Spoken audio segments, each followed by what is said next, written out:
तो हेलो दोस्तों, कैसे हैं आप लोग। उम्मीद है सारे अच्छे होंगे और सारे बढ़िया होंगे। वीडियो शुरू करने से पहले एक चीज बता देते हैं, जान है तो जहान है। ड्यू टू दिस कोविड-19 पता नहीं हम लोग को और कितना झेलना पड़ेगा और कितना त्याग देना पड़ेगा, कितना सैक्रिफाइस करना पड़ेगा। But yes, humanity will win. Trust on humanity, that's the main thing right now. तो जैसे बताया कि जान है तभी जहान रहेगा। तो चाहे आपका कुछ भी प्रिपरेशन कर रहे हैं, तो उसका आप पहले अपना हेल्थ का प्रिपरेशन कीजिए, उसके बाद उस एग्जामिनेशन या फिर उस चीज का। ठीक है, तो चलिए आज शुरू करते हैं। एनडीए के बारे में आज हम एलिजिबिलिटी देखेंगे। एलिजिबिलिटी ऑफ इंडिया, एनडीए का एलिजिबिलिटी आज हम देखने जा रहे हैं। पहले बता देते हैं, ये एनडीए का जो एलिजिबिलिटी है ये थोड़ा कॉम्प्लेक्स चीज है, तो इसको सिंप्लीफाई करने की कोशिश मैं पूरा किया हूँ इस वीडियो में। तो चलिए, my name is Arpan Banerjee और आप देख रहे हैं भैया is here. Let's start.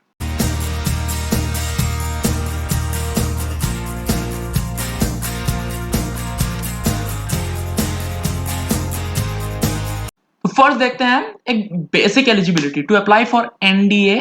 Candidates must be a citizen of India. आपको पता है सिटीजन ऑफ नेपाल भी दे सकते हैं। लास्ट में एक तो पॉइंट है जो मैं बताऊंगा। Citizen of I am sorry, subject of Nepal, subject of Bhutan, Tibetan refugee से भी दे सकते हैं। ये 1962 में ऐड किया गया था। Provided that a candidate belonging two categories 2 3 4 5, I am sorry 2 3 4, Nepal, Bhutan या फिर टिबेटियन रिफ्यूजी से आप लोग बिलोंग करते हैं, तो must be a person in whose favour a certificate of eligibility has been issued by the Indian government. Indian government आपको एक तो मतलब सर्टिफिकेट देता है आप लोग को।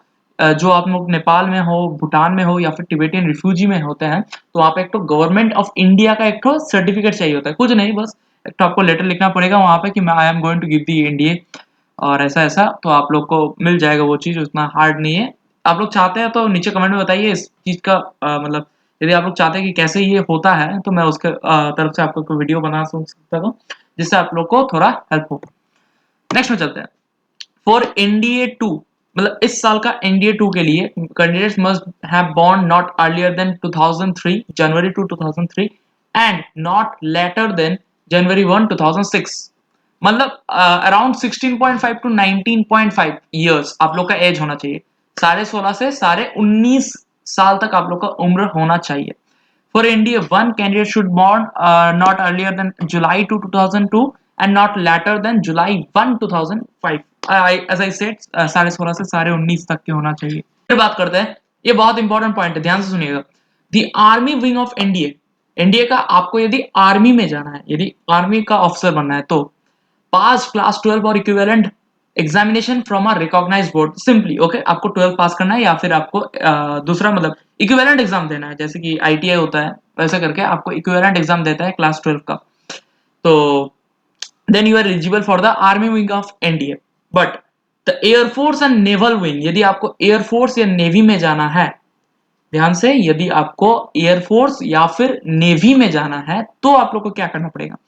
पास क्लास 12 और इक्विवेलेंट एग्जामिनेशन, वो तो बेसिक क्राइटेरिया है कि आपको 12 देना है विथ फिजिक्स एंड मैथमेटिक्स। आपको फिजिक्स और मैथमेटिक्स होनी चाहिए, मतलब आपको साइंस से होना चाहिए to be means to means if you are preparing for the air force और नेवी। आगे बात करते हैं हाइट और वेट। देखिए ये बहुत सिंपली है, ठीक है। आप लोग को देखिए, मतलब ये जो लिखा हुआ है ना 152 में 16 से 17 इयर्स तक आप लोग को 42.5, 17 से 18 44, 18 से 19 45, ये जो लिखा हुआ है ना, ये आपका वेरी करता है। मतलब ऐसे क्यों बता रहा हूं कि आपका +3 +4 ±4 ओके, ये हो सकता है, कोई प्रॉब्लम नहीं है, but you shouldn't be bulk up. आपका चेहरा जो है एकदम फिट होनी चाहिए, मतलब you have to be very physically fit. ऐसा नहीं कि आपका मान लीजिए 17 से 18 आपका एज है और आपका आपका हाइट मान लीजिए 155 है, तो according to this you have to be 45.3। No problem, you can be 50 also, but if you are fit you are eligible. आपको फिट होना पड़ेगा। Is it clear to you? मतलब बल्क अप नहीं होना चाहिए, आपका फैट है वैसा नहीं हो सकता है ना। तो इसीलिए एक तो मतलब rough idea of weight is given, but इसका मतलब ये नहीं कि एग्जैक्टली यही होना चाहिए, इसका मतलब ये नहीं है। ओके, नेक्स्ट बात करते हैं। अच्छा, इसका आप लोग को स्क्रीनशॉट लेना है तो ले सकते हैं। I am waiting for 5 second. Okay, 1 2 3 4 5, let's proceed.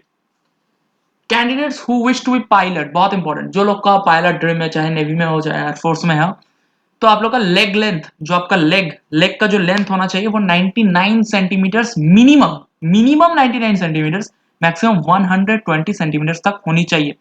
I obviously I say that it is plus minus, okay, 2 to 5 centimeter can be neglected, okay. Third, thigh length maximum 64 centimetres, okay. Sitting height, इसमें बहुत कोई चल जाता है, मतलब बाहर चल जाता है, पर इसको ध्यान रखिएगा, सीटिंग हाइट जो है minimum 81.5 centimetres, maximum 96 centimetre. I think everyone know this. And visual standard, ये बहुत इंपॉर्टेंट है। Distance version of vision of candidate should be 6/6, आपका आई साइज जो है 6/6 होनी चाहिए, okay. In the better eye मतलब मान लीजिए ये वाला आपका 2 आई है, ठीक है, जो आपका अच्छा आई है, मतलब जिसमें मतलब किसी भी एक में आपको बेटर आई दिया जाएगा, उस बेटर आई में 6/6 होनी चाहिए लेंथ, और एक में 6/9, बेटर में 6/6, वर्स में 6/9। Myopia should not be more than 2.5D, आपका प्लस 2.5D से ज्यादा नहीं होना चाहिए। हाइपरमेट्रोपिया मतलब माइनस पावर 3.5D से नहीं होना चाहिए। Is it clear to you? Strictly okay. Air force candidates must not wear spectacles, आपका यदि स्पेक्टेकल्स रहता है then you are not selected for air force, okay, मतलब एयरफोर्स पायलट। आगे बात करते हैं गाइडलाइंस रिगार्डिंग टैटूज, आपका टैटूज के बारे में जो गलत फहमी मार्केट में है उसको थोड़ा ट्राई करता है। तो candidates must ensure that any permanent body tattoo should be present, should be present only on the inner side, yes right।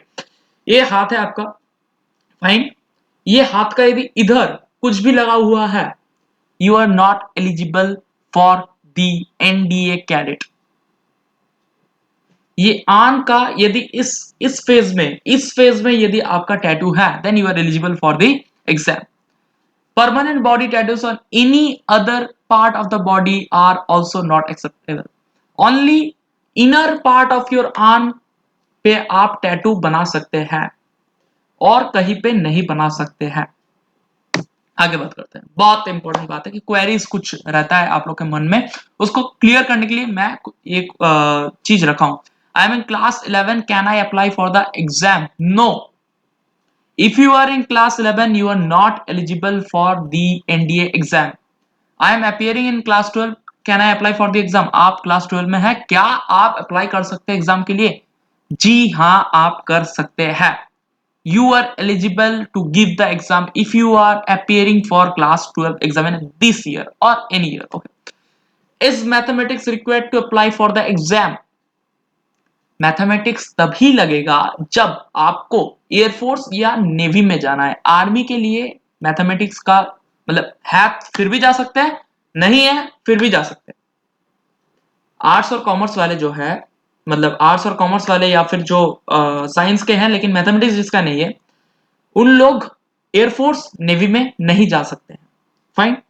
Is there any minimum percentage of marks in class 12? नहीं, कुछ नहीं है, बस आपको पास करना है। सो होप आपको video बहुत अच्छा लगा होगा और इंटरेस्टिंग लगा होगा, आप कुछ जान पाए होंगे।